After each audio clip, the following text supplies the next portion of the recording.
Welcome to my YouTube channel. నేను మీ శివకృష్ణ వేముల. పాత వీడియోలో మన జీవ కారుణ్య ఆశ్రమం గురించి మొత్తం చూసాం. ఈ రోజు ఆ ఆశ్రమం స్థాపించిన వెంకటేశ్వర్ల గారి గురించి మనం తెలుసుకుంటాం. అసలు వీధి కుక్కల దారిలో ఎలా అసలు ఎందుకు కంట్రోల్ చేయలేకపోతున్నాం, వీధి కుక్కల సంరక్షణ అంటే వాటి కాపాడే విధానం కానీ వాటి పట్ల మనం ఎటువంటి బాధ్యతలు చూపించాలి, వాటి నియంత్రణ ఎలా ఉండాలి, మనుషుల మధ్య అలాగే మూగ జీవుల మధ్య సమతుల్యత ఎలా సాధించాలి వంటి మరెన్నో విషయాలను మనం ఆయన అడిగి తెలుసుకుందాం. నమస్కారం సార్. నమస్తే అండి సార్, మీ జీవ కారుణ్య ఆశ్రమం ద్వారా ఎన్నో వీధి కుక్కలకి ఫుడ్ విషయంలో కానీ ప్రాణ విషయంలో కానీ అంటే సేవలు అందిస్తున్నారు కదా. సొసైటీకి మీ ఆశ్రమం ద్వారా ఎలాంటి మీ మెసేజ్ ఏమి ఇవ్వాలనుకుంటున్నారు? ఈ 2003లో ఇది స్థాపించడం జరిగిందండి. ఆ రోజుల్లో పబ్లిక్ అవేర్నెస్ అనేది చాలా తక్కువగా ఉండేది. జనరల్గా అసలు ఈ డాగ్స్ గురించి పట్టించుకోవడం కూడా ఉండేది కాదు. పెద్ద కంప్లైంట్స్ కూడా ఆ రోజుల్లో లేదు. కాలక్రమేణా మన మీడియా అనేది బాగా డెవలప్ అవటం, అట్లాగే పబ్లిక్లో కూడా కొన్ని ఈ మీడియా ద్వారా వచ్చినటువంటి సమాచారాన్ని చూసిన తర్వాత పబ్లిక్లో కొంత మోటివేషన్ పెరగటం, వాటిలో కొన్ని కంప్లైంట్స్ కుక్కలు గరుస్తున్నాయి అనేటువంటి కంప్లైంట్స్ కొన్ని రావటం, కొంతమంది జంతు ప్రేమికులు కూడా తయారవడం రెండు జరుగుతుంది. గతంలో మొదట్లో అటు జంతు ప్రేమికులు అనేటువంటి వాళ్ళు ఒకవేళ ఎక్కడన్నా ఉంటే కూడా వాళ్ళ వరకే వాళ్ళు వాటికి ఏదో ఆహారం పెట్టుకునే వాళ్ళు అంతవరకే అయిపోయేది, కానీ అది పబ్లిక్లోకి రాలేదు. ఆ తర్వాత నుండి కొంచెం ఎప్పుడైతే మీడియా బాగా డెవలప్ అవటం, తర్వాత ఈ కుక్కలు బాగా ఇదవుతుందని హింస పెడుతున్నాయి కరుస్తున్నాయని ఎప్పుడైతే వస్తున్నాయో ఆ రోజు అప్పటి నుండి జంతు ప్రేములు కూడా పెరగడం జరిగింది. జంతు ప్రేములు కూడా ముందుకు వచ్చారు. అప్పుడు దీని గురించి ఏం చేసిందంటే 2001లో డాగ్ రూల్స్ 2001 అని చెప్పేసి వీటికి సంబంధించినటువంటి కొన్ని పద్ధతుల్ని కొన్ని రూల్స్ని ప్రవేశపెట్టడం అనేటువంటిది జరిగింది. అక్కడ దాని యొక్క యాక్టివిటీ ఏంటంటే ఈ డాగ్స్కి బర్త్ కంట్రోల్ ఆపరేషన్ చేసేసి వాటిని గ్రాడ్యువల్లీ వాటి యొక్క జనరేషన్ తగ్గించాలి అనేటువంటిది మెయిన్ కాన్సెప్ట్ అనమాట. వాటి జనరేషన్ తగ్గించేటప్పుడు వాటిని ఎట్లా జనరేషన్ ఏ రకంగా తగ్గించాలి, వాటికి బర్త్ కంట్రోల్ ఆపరేషన్ అనేటువంటిది చేయాలి. దాన్ని ABC animal birth control programme అనేటువంటిది 2001లో వచ్చింది. అప్పటి నుండి కూడా మరి మన అన్ని గవర్నమెంట్ భారతదేశంలో ఉన్నటువంటి అన్ని గవర్నమెంట్ అధికారులకు కూడా ఆదేశాలు ఇవ్వడం జరిగింది. అప్పుడు కొన్ని ఏరియాల్లో అంటే ఇప్పుడు మన విజయవాడ నగరంలో అప్పుడు మొదలు పెట్టలేదు, అట్లా కొన్ని ఢిల్లీ లాంటి కొన్ని ఏరియాల్లో కూడా ఈ బర్త్ కంట్రోల్ ఆపరేషన్ అనేటువంటిది చేయటం మొదలు పెట్టారు. అప్పటి నుంచి ఇప్పటి వరకు కూడా బర్త్ కంట్రోల్ ఆపరేషన్ అనేటువంటిది చేస్తూనే ఉన్నారు. కానీ వాటి యొక్క జనరేషన్ ఎక్కడా తగ్గినట్టుగా కనిపించట్లేదు. దానికి కారణం ఏంటంటే సరిగా దాని మీద ఇంట్రెస్ట్ చూపించి గవర్నమెంటు వాటికి బర్త్ కంట్రోల్ ఆపరేషన్స్ చేయటం జరగలేదు అని మనం అనుకోవాలి. ఎందుకంటే మరి 2001 నుండి ఇప్పుడు అంటే సుమారుగా ఎన్ని సంవత్సరాలు 24-25 సంవత్సరాలు 25 సంవత్సరాల నుండి మరి బర్త్ కంట్రోల్ ఆపరేషన్లు కొన్ని ఏరియాలో జరుగుతున్నాయి, కొన్ని ఏరియాలో జరగటం లేదు. అంటే ఏదైనా కానీ అశ్రద్ధ జరగటం వలన డాగులు కుక్కలు పెరగడం. మీరు చెప్పిన దాని ప్రకారం బర్త్ కంట్రోల్ సెంట్రల్ గవర్నమెంట్ ప్రవేశపెట్టినప్పటికీ వాటి అంటే అమలు చేసేటువంటి విధానం లోపం జరగటం వలన ఈ డాగ్స్ పెరిగినాయి అని చెప్పేసి ఈ మీడియా ద్వారా మరి తెలుసుకుంటాం. పబ్లిక్లో కూడా కొంత అంత వీటి మీద కాన్సన్ట్రేట్ చేసి ఏదో మమ్మల్ని కరుస్తున్నాయని మాకు ఎమ్మడబడిపోతున్నాయని ఈ కంప్లైంట్స్ అనేటువంటిది మొదలైనవి. దీనికి ఓకే సార్, మీరు చెప్పింది బాగానే ఉంది. అమలు చేసే విధానంలో ఎక్కడ అంటే పైన జరిగే డెసిషన్ తీసుకున్నప్పుడు అది చిన్న స్థాయిలోనే అంటే స్థానిక లెవెల్లోనే అందరూ కష్టపడితే తప్ప అది అమలు కాదు ఏదైనా ఒక డెసిషన్. ఓకే ఇప్పుడు కుక్కల దారులు అంటారు. ఓకే, వాటికి ఏ సీజన్ అంటే పలానా సీజన్లు కాదు, ఒక రెయిన్ సీజన్ వింటర్ సీజన్ టైంలోనే కొన్ని ఎక్కువ దానికి టైం ఈ కాలంలో ఎక్కువ కుక్కలు దాడి చేస్తాయి, ఈ కాలంలో తక్కువ చేస్తాయని లేదు. ఈ మధ్య ఎక్కువ పెరుగుతుంది హైదరాబాద్ ఎనీథింగ్ మన ఏపీలో కానీ తెలంగాణ ఇంకా కొన్ని ప్లేస్ లో కుక్కలు దాడి జరుగుతున్నాయి. మెయిన్ రీజన్ ఏంటి సార్ ఈ దాడులు పెరిగిన కారణం ఏంటి? ఇప్పుడు డాగ్ అనేటువంటిది చాలా ప్రేమ పూర్తిమైనటువంటిది అండి. అవి వీధుల్లో తిరుగుతుండే, ఎందుకంటే వాటికి ఎలాంటి షెల్టర్లు కూడా లేవు. గాడ్రేజ్ బిన్స్ ఉండేవి ఒకప్పుడు, గాడ్రేజ్ బిన్స్ కూడా తొలగించారు. అప్పుడు ఏం చేసేవాళ్ళు అంటే వేస్ట్ ఐటమ్స్ ఏదైతే ఉన్నాయో ఫుడ్ ఐటమ్స్ అన్ని ఈ గాడ్రేజ్ టిన్నులో వేసేవాళ్ళు. వేయటం వల్ల ఈ స్ట్రీట్ డాగ్స్ అన్నీ కూడా అక్కడికి వెళ్ళి వాటి తిండి బ్రతికాయి. అయితే ఈ మధ్య ఎప్పుడైతే మనం క్లీన్ అండ్ గ్రీన్ అని చెప్పేసి మనం ఒక పాలసీ పెట్టేసి రోడ్ల మీద ఎక్కడ కూడా ఎలాంటి ఆహార పదార్థాలు కానీ ఎలాంటి వేస్ట్ కూడా పడకుండా మనం చేస్తున్నామో వాటికి ఆహారం అనేటువంటిది దొరకటం లేదు.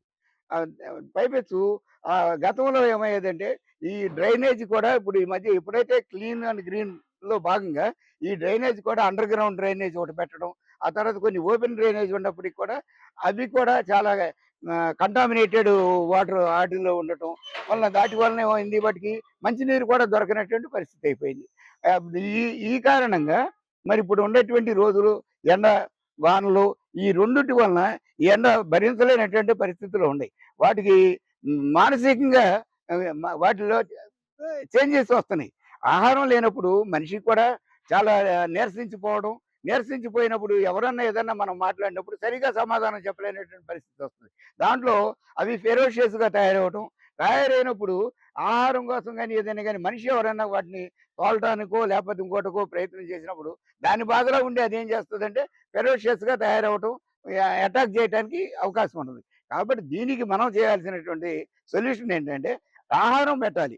దీనిలో భాగంగానే ఆహారం ఎందుకు పెట్టాలి అనేటువంటిది మనం ఒకసారి గనుక అనుకుంటే మనం మన భారత రాజ్యాంగం 51A సబ్‌సెక్షన్ జీలో క్లియర్‌గా రాసుకున్నాం.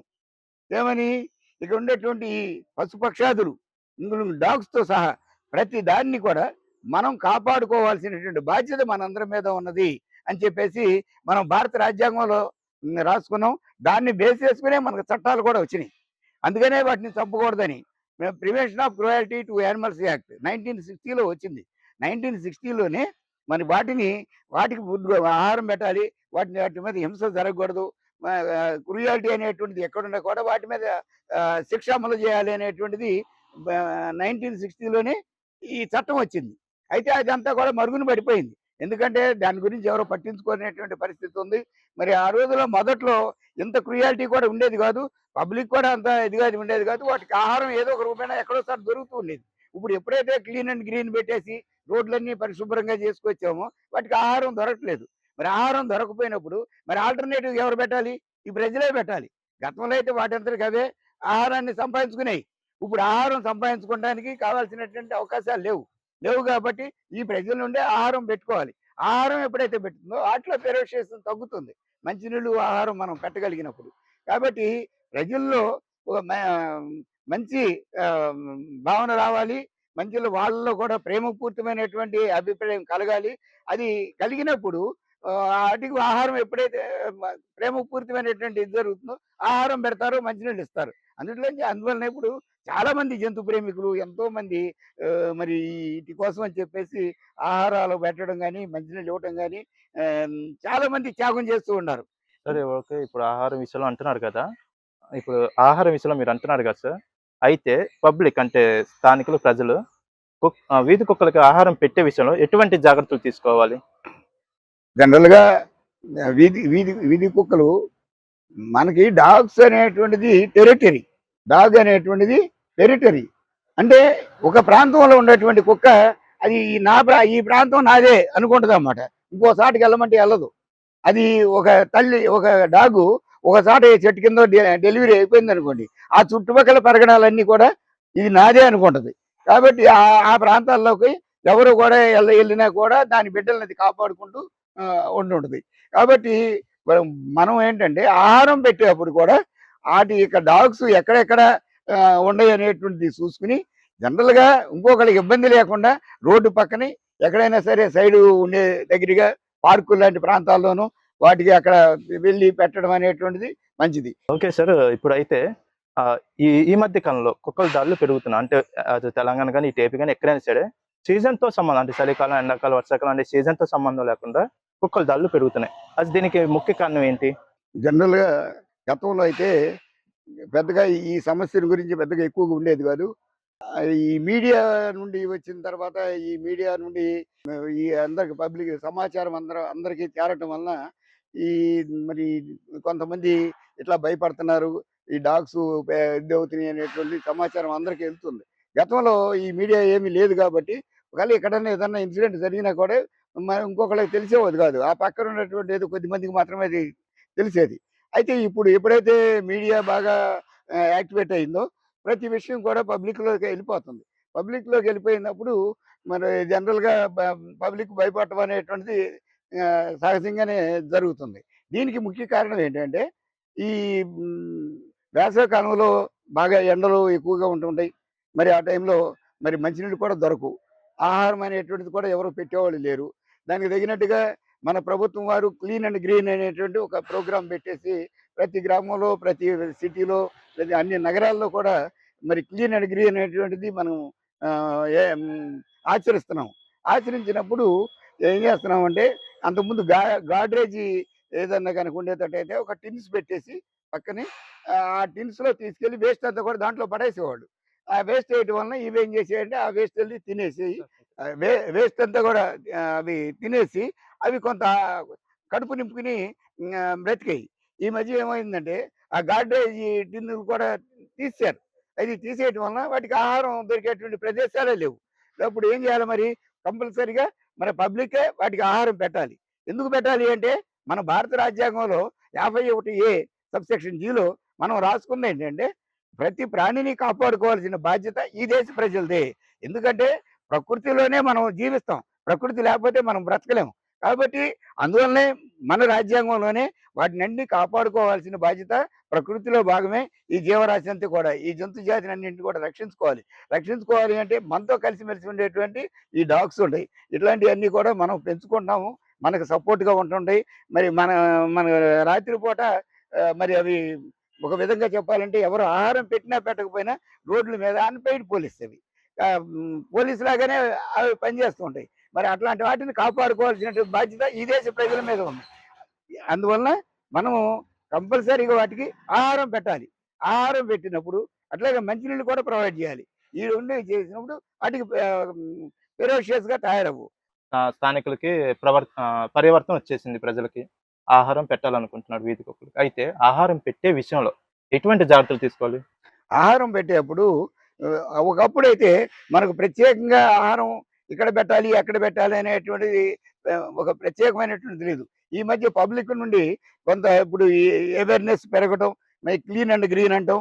దాంతో కొన్ని ఈ రకాలైనటువంటి విషయాలు ఎప్పుడైతే పాటిస్తున్నారో, పాటించినప్పుడు మా ఇంటి దగ్గర పెట్టొద్దు, మా రోడ్ల మీద పెట్టొద్దు అని చెప్పేసి పబ్లిక్ నుండి కొన్ని ప్రతిఘటనలు తయారవుతుంది. దాంతోనే మరి యానిమల్ లవర్స్ కూడా మరి వాటికి ఆహారం పెట్టేటువంటి వాళ్ళు చాలా ఇబ్బందులు పడాల్సినటువంటి పరిస్థితి వస్తుంది.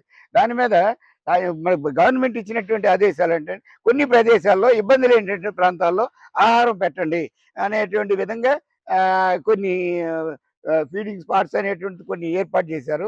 అవి అట్లాగే కొన్ని ఇబ్బంది లేనటువంటి పార్కులు లాంటి ఏరియాలో ఉన్నాయి. అట్లాంటి వాటిలో కూడా వాటికి పెట్టడం ఇవన్నీ కూడా చాలా మంది చేస్తూ ఉన్నారు. పబ్లిక్ నుండి కూడా మరి జంతు ప్రేమికులు ఎవరైతే ఉన్నారో ఆహారం పెట్టేవాళ్ళు చాలా బాధలు పడుతూ ఉన్నారు. వాళ్ళు కేవలం ఏంటంటే వాళ్ళకి వాళ్ళు ఖర్చు పెడుతున్నారు. సొంత డబ్బులు ఖర్చు పెట్టేసి వాళ్ళు త్యాగం చేసి వాటికి ఆహారం పెడుతున్నారు. మరి ఒక విధంగా చెప్పాలంటే అది చాలా సంతోషమైనటువంటి విషయమే. మరి ఏ రూపాయి ఖర్చు పెట్టినటువంటి పబ్లిక్ నా దగ్గర పెట్టొద్దు అని చెప్పి చెబుతున్నారు. వాళ్ళు కూడా చట్టాలు తెలుసుకోవాలి. వాళ్ళు కూడా జాలి కలగాలి. ఎందుకంటే కుక్క యొక్క సైకాలజీని అర్థం చేసుకోవాలి ముందు. కుక్క యొక్క సైకాలజీని మనం అర్థం చేసుకున్నప్పుడు చాలా మందిలో మార్పు వస్తుంది. కుక్క ప్రేమపూరితమైనటువంటిది. దానికి మనం ఆహారం పెట్టగలిగినప్పుడు అది మనతో పాజిటివ్‌గా ఉంటుంటది. అందువలన అది కూడా గమనించాల్సినటువంటి బాధ్యత మన ప్రజల మీద ఉంది. అట్లాగే మనం వాటిని రక్షించేదానికి చట్టాన్ని తూచా తప్పకుండా అమలు చేయాల్సినటువంటి బాధ్యత మన ప్రభుత్వం మీద కూడా ఉంది. మరి ఈ పరిస్థితి దాకా ఎందుకు వచ్చింది అంటే 25 సంవత్సరాల నుండి కూడా మనం సరిగ్గా వాటికి బర్త్ కంట్రోల్ ఆపరేషన్లు మనం చేయలేకపోతున్నాం. ఇప్పుడు బర్త్ కంట్రోల్ ఆపరేషన్ చేసేప్పుడు కూడా సిన్సియర్‌గా పనిచేయాలి. ఎందుకంటే దానికి కొన్ని రూల్స్ ఉన్నాయి. ఎస్ఓపి స్టాండర్డ్ ఆపరేషన్ ప్రొసీజర్ అనేటువంటిది ఉంది. ఆ ప్రొసీజర్ ప్రకారం చక్కగా వాటిని తీసుకెళ్ళి ఆ ఆపరేషన్ ఇచ్చినటువంటి చేసేటువంటి విధానం ఏదైతే ఉందో ఆ విధానాన్ని కరెక్ట్‌గా అమలు చేసి వాటిని మళ్ళీ జాగ్రత్తగా తీసుకొచ్చి ఆ ప్రాంతంలో కనుక మనం వదిలిపెట్టేటట్టయితే జనరల్‌గా డాగ్ అనేటువంటిది 15 సంవత్సరాలు ఆరోగ్యంగా ఉన్నటువంటి డాగ్ బతుకుతుంది. కానీ ఇప్పుడు ఈ రోడ్ల మీద ఉండేటువంటి వాటికి ఆహారమే లేదు. ఎండొస్తే ఎండిపోయి నీళ్లు లేవు, తాగడానికి, ఉండటానికి ఇల్లు లేదు. దుర్భరమైనటువంటి జీవితాన్ని అనుభవించుకుంటూ అవి ఎంతకాలం బ్రతుకుతాయి? మహా ఉంటే మాక్సిమం 4 సంవత్సరాలు, 3 సంవత్సరాలు, 5 సంవత్సరాలు అంతకు మించి ఏది కూడా రోడ్ల మీద కుక్కలు బ్రతికినటువంటి మరి దాఖలాలు మాకైతే కనిపించలేదు. ఆల్మోస్ట్ చాలా డాగ్స్ మా దగ్గరికి వస్తుంటాయి. వచ్చినయన్ని కూడా ఏదో 2 సంవత్సరాలు, 3 సంవత్సరాల పిల్లలే గాని మహా ఉంటే 5, 6 సంవత్సరాలు ఉంటాయి. అంతవరకు మించి 10, 15 సంవత్సరాలు బ్రతికినటువంటి వీధి కుక్కలు ఉండట్లేదు. కారణం ఏంటంటే వాటి ఆరోగ్య పరిస్థితి లేదు. తాగుమొస్తే మందేసేటోళ్ళు లేరు. యాక్సిడెంట్ అయితే ట్రీట్మెంట్ చేసేవాళ్ళు లేరు. ఇన్ని రకాల బాధల్లో అవి ఎక్కడ బ్రతకగలుగుతున్నాయి? కాబట్టి మనం అవి ఉన్నంత వరకైనా సరే వాటిని సురక్షితంగా తీసుకోవాలి. మరి అట్లాగే ప్రజలు కూడా జాలి దయతో వాటిని ముందుకు రావాలి, కాపాడాల్సింది. ఎందుకంటే అవి చెప్పుకోలేవు, మాట లేదు, తప్పు ఎవరిదనేది చెప్పలేవు. నేను ఈ తప్పు చేయలేదు, ఈ నేరం నాది కాదు అని చెప్పి కౌంటర్ ఇవ్వగలిగేటువంటి ఇది లేదు పాపం. అవి కొడితే కొట్టించుకుంటున్నాయి, తిడితే తిట్టించుకుంటున్నాయి. మనం ఏం చేసినా కానీ అవి అనుభవిస్తూ పాపం అవి జీవిస్తూ ఉన్నాయి. దుర్భరమైనటువంటి జీవితాన్ని అవి అనుభవిస్తూ ఉన్నాయి. సార్ అయితే ఇప్పుడు మనకి ప్రెజెంట్ మన ఇండియా జనాభా మీకు తెలుసు. మన భారతీయ జనాభా 120 కోట్లు దాటుతుంది. అలాగే మరోపక్క జంతువుల యొక్క అంటే వీధి కుక్కలు గాని, ఇంకా అదర్ యానిమల్స్ ఉత్పత్తి కూడా పెరుగుతున్నది. అయితే ఈ పెరుగుతున్న ఈ పరిణామంలో మనుషులకి, జంతువుల మధ్య సమతుల్యత ఎలా బ్యాలెన్స్ ఎలా చేయగలం బ్యాలెన్స్? మనం ముఖ్యంగా చూడాల్సింది ఏంటంటే ఈ ఈ చట్టాన్ని ఎప్పుడైతే మనం అమలు చేయగలిగామో వాటి యొక్క జనరేషన్ తగ్గుతుంది. అంటే యానిమల్ బర్త్ కంట్రోల్ ప్రోగ్రామ్ని మనం ఎప్పుడైతే దీన్ని అమలు చేసామో గ్రాడ్యువల్గా వాటి యొక్క జనరేషన్ తగ్గుతుంది. వాటి జనరేషన్ తగ్గినప్పుడు మనం వాటిని తగ్గుతుంది. ఇన్ని మీన్ టైం మనం కూడా వాటికి ఆహారం పెట్టడం, మంచినీళ్ళు ఇవ్వటం, ఈ రకంగా మనం చేయటం, వాటి మీద జాలి దయ కంపాషన్ అనేటువంటిది చూపించుకుంటూ ఉన్నప్పుడు అవి కూడా మన మీద జాలితో దయతో ఉంటుంటాయి. మన పిల్లల చేత కూడా వాటికి ఆహారం పెట్టించాలి. పెట్టించినప్పుడు వాళ్ళకి భయం అనేటువంటిది తగ్గుతుంది. అట్లాగే తగ్గినప్పుడు ఆహారం మనం ఎప్పుడైతే వాటికి పిల్లలతో మనం పెట్టించగలిగామో అప్పుడు ఆ పిల్లలతో పాటు స్కూల్ దగ్గర దాకా వెళ్ళిపోతుంటాయి. అది ఆ పిల్లలు వచ్చేదాకా ఎదురు చూస్తూ ఉంటుంటాయి. వాటి మీద అట్లాంటి ప్రేమ చూపిస్తుంటాయి. ఒకరికొకరు అవినాభావ సంబంధం అంటారు. ఆ రకంగా డాగ్ మీద ప్రేమ ఇప్పుడు జనరల్గా ఈ యొక్క పరిస్థితిని జనరల్గా డాగ్స్ని పెంచుకునేటువంటి వాళ్ళకి చాలా మందికి తెలుస్తుంది. మా డాగ్ చాలా ప్రేమగా ఉంటుందండి, ఎంతో బాగుంటుందండి, నేను వచ్చే వరకు కూడా ఎదురు చూస్తూ ఉంటుందండి అని చెబుతూ ఉంటారు. ఎందుకు? వాళ్ళు దాని యొక్క ప్రేమని రుచి చూశారు. మరి దాని ప్రేమని రుచి చూడనటువంటి వాళ్ళు ద్వేషించుకుంటున్నారు. మరి అది కాబట్టి ప్రతి వాళ్ళు కూడా ఈ భూమి మీద ఉండేటువంటి ఆ జంతువు అది మనకి ఎందుకు ఉపయోగపడతలేదు అనేటువంటిది ఆలోచన చేయకూడదు. ఇది అది సృష్టిలో ప్రతి ప్రాణిని కూడా చేశారు. ఎవరు డ్యూటీ వాళ్ళు చేస్తున్నారు. అది మనం చెప్పకుండానే మన ఇంటికి వచ్చి మనం అన్నం పెట్టకపోయినా కానీ ఎవరన్నా కనుక వచ్చేసి మన వస్తువు తీసుకెళ్ళిపోయినప్పుడు అది మరుగుతుంది, అది మనకు సహాయం చేస్తుంది. వీళ్ళు నాకు అన్నం పెడతలేదు కదా, నాకేం చేయట్లేదు, నన్ను తోలేస్తున్నారు, కాబట్టి నేను ఇంటికి ఎందుకు కాపలా కాయాలని అనేటువంటి స్వార్థపూరితమైనటువంటి మనస్తత్వం కాదు డాగ్ది. వాళ్ళు పెట్టినా పెట్టకపోయినా దాని డ్యూటీ అది చేస్తూ ఉంటుంది. కాబట్టి ప్రజలు కూడా అది అర్థం చేసుకోవాలి. అర్థం చేసుకుని ప్రతి ఒక్కళ్ళు కూడా ప్రేమపూర్తిగా వాటికి ఆహారం పెట్టడానికి ముందుకు రావాలి. ఎవరైతే ఏ రోజైతే మనం ఒక రోజు ఆహారం పెట్టామంటే అది గ్యారెంటీగా తప్పనిసరిగా వాళ్ళ మీద విశ్వాసపూర్తిగా వాళ్ళ దగ్గరే ఉంటుంది. తోకూపుకుంటూ వాళ్ళ సర్వీస్ చేయడం కోసం ముందుకు వస్తూ ఉంటుంది. అది కాకుండా నెగిటివ్గా మాత్రం ఉండకూడదు. ఓకే సార్, మీరు చెప్పింది బాగానే ఉంది. దాంతో ఇప్పుడు సపోజ్ మీరు ఈ జీవకారుణ్య ఆశ్రమం స్థాపించాడు అంటే ఒక బలమైన సంఘటన జీవితంలో జరిగితే తప్ప ఇలాంటి నిర్ణయాలు ఎవరికి రాదు. ఎందుకంటే అప్పట్లో అంటే ఆల్మోస్ట్ 23 ఇయర్స్ బ్యాక్ వీధి కుక్కలు అంటేనే అంటే ఆల్మోస్ట్ అప్పట్లో అందరూ దయగా ఉంటారు కాబట్టి ఫుడ్ ఇవన్నీ పెడుతుంటారు కాబట్టి ఈ ఆశ్రమంలో అవసరం ఉండేది. కానీ మీరు ప్రత్యేకంగా ఇలాంటి ఆశ్రమం ఒకటి స్థాపించారు. అలాంటి ఘటన ఏమైనా మీ జీవితంలో జరిగింది? గతంలో ఈ మున్సిపల్ కార్పొరేషన్స్ వాళ్ళు ఏం చేసేవాళ్ళు అంటే పట్టుకెళ్ళిపోయి వాళ్ళు తీసుకెళ్ళిపోయి ఏం చేశారో కూడా తెలిసేది కాదు. రోడ్ల మీద కుక్కల్ని రేరుగా పట్టుకెళ్ళేవాళ్ళు. ఎక్కువగా పద్దాక పురుండలాగా తీసుకెళ్ళటం కానీ కూడా ఉండేది కాదు. వాటిని తీసుకెళ్ళి తర్వాత తెలుసుకుంటే ఏం చేస్తున్నారంటే వాటిని చంపేస్తారు అని చెప్పేసి అన్నారు. అది చంపడం అన్యాయం కదా, చంపకూడదు కదా అని చెప్పి అనుకున్నాం. అనుకున్న తర్వాత అది కూడా ఏంటంటే ఆ రోజు పెద్ద కంప్లైంట్స్ కూడా ఎక్కడ లేవు. పబ్లిక్ కూడా కంప్లైంట్ చేద్దాము, కంప్లైంట్ చేస్తే వాళ్ళు వచ్చి చంపేస్తారు అనేటువంటిది కూడా పబ్లిక్ నుండి కూడా తెలిసేది కాదు. ఎక్కువ ప్రతి వాళ్ళు కూడా వాళ్ళ ఇంటి దగ్గర మిగిలిపోయినటువంటి ఆహారం అంతా ఎప్పుడు నేను చెప్తుంది 2000 ముందు ముందు 2000 సంవత్సరానికి ముందు సంగతి నేను చెప్తున్నాను.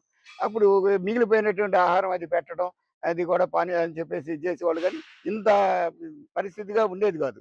అప్పుడు ఆ టైంలోనే మున్సిపల్ కార్పొరేషన్ వాళ్ళు పట్టుకెళ్ళటం చేయటం అది జరుగుతుంది. ఎక్కడన్నా రేర్ కేసెస్ జరుగుతుండేది. ఒక గ్రామాల్లో పనిచేయడం అట్లాంటిది ఇన్సిడెంట్ కూడా ఏమి ఉండేది కాదు. ఇది చాలా వరకు అందరూ ఫుడ్ పెడుతూ ఉండేవాళ్ళు. మిగిలిపోయిన ఫుడ్ పెడుతూ ఉండేవాళ్ళు. అట్లాగే వాళ్ళ దగ్గరే కాపలా కాస్తూ ఉండి జనరేషన్ పెరిగిందా తగ్గిందా అంటే అంతకుముందు ఇప్పుడుండే ఎంతైతే డాగ్స్ ఉందో అన్నీ అక్కడ కూడా ఉన్నాయి. ఆ రోజు కూడా ఉన్నాయి. ఏది 2000కు ముందు కూడా అంతే జనరేషన్ ఉంది. ఎందుకంటే పుట్టినటువంటి పిల్లలు ఏవి బ్రతకవు. ఇప్పుడు 6 పిల్లల్ని పెడుతుంది తల్లి. 6 పిల్లలను పెట్టినప్పుడు అందుట్లో 1, 2 కంటే ఎక్కువ బ్రతకవు. ఎందుకంటే వాటికి ట్రీట్మెంట్ లేదు, ఆహారం లేదు, తర్వాత సరిగా మందులు లేవు ఆ రోజుల్లో. మందులే లేకపోవడం వల్ల ఏదో జబ్బు చేసేసి పిల్లలు కూడా చనిపోతూ ఉండేది. ఇప్పుడు అదే పరిస్థితి. ఇప్పుడు అసలు మరి డెలివరీ అవ్వడానికే ఆటికి అవకాశమే లేదు. ఎక్కడ డెలివరీ అవ్వాలో కూడా రోడ్ల దగ్గర గాని, ఇంకోటి గాని ఎక్కడ ఖాళీ లేక మరి డ్రైనేజ్ తూముల కింద పాపం అవి డెలివరీ కావాల్సినటువంటి దుస్థితి ఈ రోజు ఉంది. అయితే ఆ రోజుల్లో కూడా అన్ని డాగ్స్ ఉన్నాయి. మనం డాగ్స్ పెరిగినాయి అంటున్నాం. మనలో అవేర్‌నెస్ పెరిగింది. డాగ్స్ అనేటువంటిది పెరగలేదు. ఎందుకంటే నాకు 75 సంవత్సరాలు. నేను అప్పటి నుంచి కూడా ఇప్పటి వరకు కూడా నేను వీటి మీద నేను పరీక్షలు చేస్తూ ఉన్నాను. ఆ రోజుల్లో ఉండని సంతానమే ఇప్పుడు ఉంది. మనిషి జనాభా అయితే పెరిగారు గానీ, ఎందుకంటే ఆటో కంట్రోల్.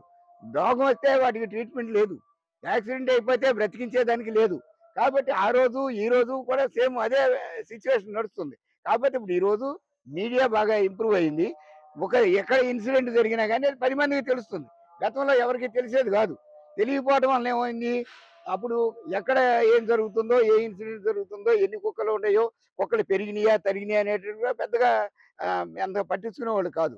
అయితే ఇప్పుడేమైంది, ప్రతిదీ అపార్ట్మెంట్స్ పెరిగినాయి, గేటెడ్ కమ్యూనిటీస్ పెరిగినాయి, ఎవరు లోపలికి రానివ్వట్లేదు, ఆహారం పెట్టట్లేదు, మీడియా బాగా ప్రచారం చేస్తూ ఉన్నది. మా పిల్లవాడిని కుక్క కరిచింది అనగానే వెంటనే కుక్క కరిస్తే వాడు రెడీగా అది అంతా మొత్తం ఆల్ ఓవర్ ఇండియాకంతా కూడా స్ప్రెడ్ అయిపోతుంది. దాంతో మిగిలినటువంటి వాళ్ళు కూడా భయపడిపోతున్నారు. ప్రజలు ఎవరైతే కుక్క అంటే భయం ఉంటుందో భయపడేవాళ్ళు, అమ్మో వాళ్ళని కుక్క కరిచిందంటే మన కూడా ఎక్కడ కరుస్తుందోనని కుక్కని దగ్గరికి రానియకుండా ఉండడం. దానివల్ల కొంతమంది ఆహారం కూడా పెట్టకుండా దూరాన్ని తోలేసేయడం జరుగుతుంది. కాబట్టి ఇదంతా కూడా మనం ఈ రోజు బాగా పెరిగినాయి అనుకోవడానికి లేదు. అయితే ఇప్పుడు దాన్ని దృష్టిలో పెట్టుకుని ముందుగానే వాటిని కంట్రోల్ చేయాలి అనేటువంటి దాంతోనే 2001లోనే ప్లాన్ చేసినటువంటి మన ప్రభుత్వాలు దాన్ని ఫెయిల్యూర్ అవటం వలన ఈ రోజు పబ్లిక్ లో నుంచి పాపం హీనమైనటువంటి బ్రతుకుతున్నాయి. సార్ ఇప్పుడు సపోజ్ ఇప్పుడున్న సోషల్ మీడియా ఈ స్ప్రెడ్ అవుతున్న సోషల్ మీడియాలో సెలబ్రిటీలు అయితే వీధి కుక్కల విషయంలో బాగా స్పందిస్తున్నారు. ఉదాహరణకు మన రేణు దేశాయ్ గారు కానీ, ఈ యాంకర్ రష్మి గౌతమ్ కానీ, ఇలా ఎంతో మంది వీధి కుక్కల విషయంలో కూడా స్పందిస్తూ వాటి కోసం ప్రత్యేకంగా సేవలు ఇవన్నీ చేస్తుంటారుగా. ఈ విషయంలో దీని పట్ల మీ అభిప్రాయం ఏంటి సార్? అట్లాంటి వాళ్ళందరూ కూడా ముందుకు రావాలండి. ఎందుకంటే వాళ్ళు పబ్లిక్ ఫిగర్స్. ప్రజల్లో వాళ్ళు చెప్పినటువంటి కూడా చాలా మందికి వాళ్ళకి బాగా నచ్చుద్ది. వాళ్ళ మనసులో నాటుకుపోతుంది. కాబట్టి వాళ్ళ నుంచి రావడం ఇప్పుడు చూస్తున్నాం. హిందీ యాక్టర్స్ కానివ్వండి, మన తెలుగు యాక్టర్స్ కానివ్వండి, తమిళియన్స్ కానివ్వండి, అందరూ కూడా చాలా మంది అవేర్నెస్ అనేటువంటిది వాళ్ళు కల్పిస్తున్నారు. వాళ్ళు చాలా బాధపడుతున్నారు. ఎందుకంటే వాళ్ళు రియల్గా ఈ దుస్థితిని చూస్తున్నారు. ఏ రకమైనటువంటి బాధపడుతున్నాయి, అనుభవిస్తున్నాయి. మరి వాటి కొడితే కొట్టలేవు, తిడితే తిట్టలేవు, చెప్పుకోలేవు. వన్ సైడ్ ఇప్పుడు అది కరిసింది అంటే అది ఎందుకు కరిసింది ఏంటి అనేది అది చెప్పుకునే పరిస్థితి లేదు. మనం ఒక్కళ్ళ వాయిసే పబ్లిక్ వినపడుతుంది, వన్ సైడ్ వాయిస్. కాబట్టి ఇది మంచిది కాదు, ఇది అన్యాయం అని చెప్పేసి వాళ్ళకు కూడా అనిపించింది. చాలా మంది మరి ముందుకు వచ్చారు.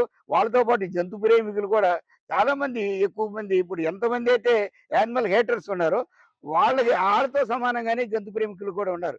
మొన్న సుప్రీంకోర్టులో కూడా ఈ మధ్య ఇచ్చినటువంటి తీర్పుకి మరి దాని మీద కౌంటర్గా ఏంటంటే, ఇంతవరకు ఎక్కడ రానటువంటి ఇది వాళ్ళకి ఇది సుప్రీంకోర్టుకి ఈ ఇది కౌంటర్స్, ఇది ఇది అన్యాయం, పిటిషన్స్ ఇంతవరకు ఎక్కడ రాని పిటిషన్స్ మరి సుప్రీంకోర్టుకి వెళ్ళినాయి. అంటే ఎంతమంది సుప్రీంకోర్టుకి వెళ్ళడం అంటేనే చిన్న విషయం కాదు. అది సామాన్యులు ఎవరు కూడా వెళ్ళలేరు. పెద్ద వాళ్ళే వెళ్తారు. అంటే కొన్ని వందలు మరి బ్యూటీషియన్స్ అక్కడి నుంచి వెళ్ళినాయి అంటే అది నిజంగా మరి దీన్ని బట్టి మనం అర్థం చేసుకోవాలి దీంట్లో ఎంతవరకు న్యాయం ఉంది అనేటువంటిది. అందుట్లో వెళ్ళి దాన్ని సుప్రీంకోర్టులో వేసినటువంటి వాళ్ళు కూడా మామూలు చిన్న చిత్తగా కాదు. వాళ్ళంతా కూడా బాగా హై క్వాలిటీ ఉన్నటువంటి వాళ్ళు, బాగా సైకాలజీ తెలిసినటువంటి వాళ్ళు, సమాజాన్ని బాగా అర్థం చేసుకున్నటువంటి వాళ్ళు మాత్రమే సుప్రీంకోర్టులో వేశారు. కాబట్టి ఇప్పుడు మనం కూడా అర్థం చేసుకోవాల్సింది, ప్రజలు కూడా అర్థం చేసుకోవాల్సింది ఏంటంటే మంచి న్యాయం, ధర్మం అనేటువంటిది ఇప్పుడు మన దేశం యొక్క ముఖ్య ఉద్దేశం. ఇప్పుడు మన దేశాన్ని కాపాడాలి, న్యాయం, ధర్మాన్ని రక్షించాలి అనేటువంటిది ఏదైతే మన ప్రిన్సిపల్ ఉందో ఆ ప్రిన్సిపల్తో మనతో పాటు ఆ మూగజీవులను కూడా వన్ సైడ్ ఉన్నాయి కాబట్టి, నోరు లేవు కాబట్టి, చెప్పుకోలేవు కాబట్టి కాపాడాల్సిన బాధ్యత మనందరి మీదే ఉంది. ప్రజలు కూడా అందరూ కూడా ముఖ్యంగా ముందుకు రావాలి. ముందుకొచ్చి ఒక్కసారి వాటి యొక్క దీన స్థితిని చూడండి. మీరందరూ కూడా మైండ్ ఆలోచించి ఒకసారి ఆలోచించి కరుస్తుంది అనేటువంటి పదాన్ని పక్కన పెట్టేసి వాటికి ఒక్కరోజు ఫుడ్ పెట్టేసి మీరు వాటిని చూడండి. నెక్స్ట్ డేనే మీరు వాటి యొక్క మూమెంట్ ఏ రకంగా పాజిటివ్గా మీ మీద ఉంటుందో అది గమనించండి అని ప్రజలకందరికి కూడా నేను విజ్ఞప్తి చేస్తూ వారిని మరి ఇది తప్పనిసరిగా మనం న్యాయానికి, ధర్మానికి మనం ప్రాధాన్యత ఇస్తూ వాటికి వాటిని రక్షించాలని చెప్పేసి నేను కోరుకుంటూ ఉన్నాను. సార్ ఇప్పుడు మన డిప్యూటీ సీఎం అంటే మన పవన్ కళ్యాణ్ గారు ఈ మూగజీవులు అంటే గేదెలు, ఆవులు అంటే పశువుల కోసం ప్రత్యేకంగా గోశాల నిర్మించి వాటి కోసం కావాల్సిన సదుపాయాలను చేశారు కదా. సో ఈ వీధి కుక్కల విషయంలో కానీ మూగజీవులు అయిన వీటి విషయంలో, సునకాల విషయంలో మీరు ఎప్పుడైనా వాళ్ళని సంప్రదించారు పవన్ కళ్యాణ్ గారిని? వారిని మేము కూడా సంప్రదించాలనుకున్నామండి. ఈ లోపు మేము అనేక రకాలైన లెటర్స్ మున్సిపల్ కార్పొరేషన్స్ వాళ్ళకి కూడా మేము ఇవ్వడం జరుగుతుంది. జనరల్గా ఇప్పుడు మా దృష్టిలో ఏంటంటే పబ్లిక్ నుండి కంప్లైంట్స్ వస్తూ ఉంటాయి. ఆ కంప్లైంట్ వచ్చినప్పుడు కూడా వాళ్ళు చట్ట ప్రకారం అమలు చేయటం లేదు అని మేము కూడా మున్సిపల్ కమిషనర్స్కి లెటర్లు పెట్టడం ఇవన్నీ కూడా జరుగుతుంది. అది వారుగా చేయాల్సింది కూడా ఏంటంటే మరి ఇట్లాంటి విషయాల్లో వారు కూడా గమనించాలి. మేము అట్లాంటి వారిని మేము వెళ్ళి కలవాలంటే కూడా మాకు చాలా కష్టమైన పరిస్థితి. మరి దయచేసి పవన్ కళ్యాణ్ గారు వారి ఇట్లాంటి విషయాల్లో నోరు లేనటువంటి మూగజీవులు, నోరు లేనటువంటి జంతువులకి వారు ఏ రకంగా సహాయపడుతున్నారో ఆవులకి వాటికి అట్లాంటివి ఆవులు లాంటివి ఇవి కూడా మన ఈ వీధి కుక్కలు కానివ్వండి, పిల్లులు కానివ్వండి, కోతులు కానివ్వండి, ఏవైనా సరే ఈ మూగజీవుల్ని ఎవరైనా వాటిని మరి మన పవన్ కళ్యాణ్ గారు వాటిని కాపాడాలని, వాటికి కావాల్సినటువంటి సౌకర్యాలను ఏర్పాటు చేయాలని, అట్లాగే చట్టాన్ని కూడా పగడబందీగా న్యాయంగా ఇప్పుడు ఏమంದ್ರೆ కుక్కలే కదా ఏం చేస్తే మాత్రం ఎవరు పట్టించుకుంటారు? మనం ఏదో చట్టం అట్టా చెప్పింది ఆపరేషన్ అన్నారు, ఏదో పై పని చేసేసి బయటకు వదిలేసి అయ్యే చచ్చిపోతాయి లోపల అనుకోకుండా. మెయిన్ ఉద్దేశం ఏంటంటే కుక్కలని జనరేషన్ తగ్గించడమే కదా, ఆడపడికి చచ్చిపోయిన కూడా జనరేషన్ తగ్గుతుంది కదా అనేటువంటి భావన వాళ్ళ మనసులో లేకుండా మరి వాళ్ళు చేసేటువంటిది ఒక చిత్తశుద్ధిగా ఆపరేషన్లు, బర్త్ కంట్రోల్ ఆపరేషన్లు చేసి రోడ్ల మీదకి వదలాలి. ఇట్లాంటి దాన్ని వారు కూడా మరి ప్రభుత్వం సైడ్ నుంచి కూడా మీరు ఈ చట్టాన్ని పర్ఫెక్ట్గా అమలు చేయండి. ఎక్కడ కూడా అశ్రద్ధ చేసి అలక్ష్యం చేసి వాటిని ప్రాణానికి ముప్పు తేవద్దని వారు కూడా మరి పూర్తిగా మన ప్రభుత్వంలో ఉన్నటువంటి అధికారులకి ఇన్స్ట్రక్షన్స్ ఇస్తారని చెప్పేసి పవన్ కళ్యాణ్ గారికి ఒకసారి చేతులెత్తి నమస్కారం చేసుకుంటూ, ఎంతో మందికి మేలు చేసేటువంటి పవన్ కళ్యాణ్ గారు మరి మనిషి జాతులకి ఎంతో మరి చాలా మందికి సేవ చేస్తున్నారు. ఎంతో మంది ప్రజలంతా కూడా ఈరోజు పవన్ కళ్యాణ్ గారి మీద ఆంధ్ర, తెలంగాణ కూడా దేవుడిగా పూజిస్తున్నారు. అట్లాంటప్పుడు మన మూగజీవులను కూడా మరి రక్షించాలని ఈ వీడియో వారి దాకా వెళ్ళేసి మరి ఎక్కడైతే మున్సిపల్ కార్పొరేషన్స్, గ్రామ పంచాయతీలు అయితే ఉన్నాయో వీరందరికీ కూడా ఒక లెటర్ పాస్ చేసేసి మీరు చట్టాన్ని కరెక్ట్గా అమలు చేయండి, అలక్ష్యం చేయొద్దు అని చెప్పేసి ఒక లెటరు వారికి అందరికి అన్ని మున్సిపల్ కార్పొరేషన్లు, గ్రామ పంచాయతీలు అందరికి కూడా తెలియజేస్తారని చెప్పేసి మరి వారికి విన్నవించుకుంటున్నాను. సార్ ఇందా మీరు అన్నారు కదా ఆపరేషన్లు చేసి కుక్కల్ని ఒక్క ప్లేస్ నుండి ఇంకో ప్లేస్కి తరలిస్తుంటారు. అంటే ఈ ఆపరేషన్ చేసిన తర్వాత ఈ కుక్కల్ని ఒక చోట నుంచి వేరే చోటుకి తరలిస్తే ఈ సమస్య తగ్గిపోతాయి అనుకుంటున్నారా మీరు? ఇప్పుడు డాగ్స్ అనేటువంటిది టెరిటరీ అని చెప్పాను నేను. అంటే ఒక ప్రాంతంలో ఉన్నటువంటి కుక్క ఆ ప్రాంతానికి అలవాటు అవుతుంది. రెండో చోటకి తీసుకెళ్తే అది బ్రతకలేదు. కారణం ఏంటంటే ప్రతి చోట ఏ బజార్లో ఉండేటువంటి కుక్క ఎంతమంది మామూలుగా డాగ్ హేటర్స్ ఉన్నా కూడా ఎవరో ఒక మనిషి ఆహారం పెట్టేవాడు ఉంటాడు. ఆ మనిషి వాళ్ళకి తెలుస్తుంది. ఆ మనిషి దగ్గరికి వెళ్ళి ఆహారం తింటుంటది. తిని అది బ్రతుకుతూ ఉంటది. ఆ ప్రాంతం నాదేని అనుకుంటది. కానీ వేరే ప్రాంతానికి దాన్ని షిఫ్ట్ చేయటం వలన అక్కడ పెట్టి ఆహారం పెట్టేవాళ్ళు ఎవరు కూడా దొరకరు. ఆహారం ఉండదు. మంచినీళ్ళు ఉండవు. దాన్ని చూసేటువంటి వాళ్ళు ఉండరు. పైపెచ్చు ఆ ఏరియాలో వేరే వేరే కుక్కలు అంతకుముందు ఉంటాయి. వేరే వాళ్ళు వాటికి ఆహారం పెడుతూ ఉంటారు. అప్పుడు అవేం చేస్తాయంటే ఈ కుక్క కొత్త కుక్క ఎప్పుడైతే అక్కడికి వెళ్ళిందో ఈ వెళ్ళగానే ఆ కుక్కలు దీన్ని రానివ్వు. ఎందుకు రానివ్వు అంటే దీనికి దాని ఏరియాలో అది ఉండాలి కానీ దీని ఎవరి ఏరియాలో వాళ్ళు ఉండాలి. ఏరియా దాటి వేరే సాటి కనుక వస్తే ఇది అంగీకరించదు. కాబట్టి దాన్ని అక్కడి నుండి తోలిపారేస్తాయి. అక్కడి నుంచి తోలిపోయినప్పుడు అది ఏమవుతుంది, ఎప్పుడైతే కుక్కలు మామూలుగా తిరగటం రోమింగ్ డాగ్స్ అవుతాయి. తిరగటం మొదలవుతుందో ఈ బజార్కి వెళ్తాయి. అక్కడ ఉన్న కుక్కలు తోడేస్తాయి. ఇంకో బజార్కి వెళ్తుంది. అక్కడ కుక్కలు తోడేస్తాయి.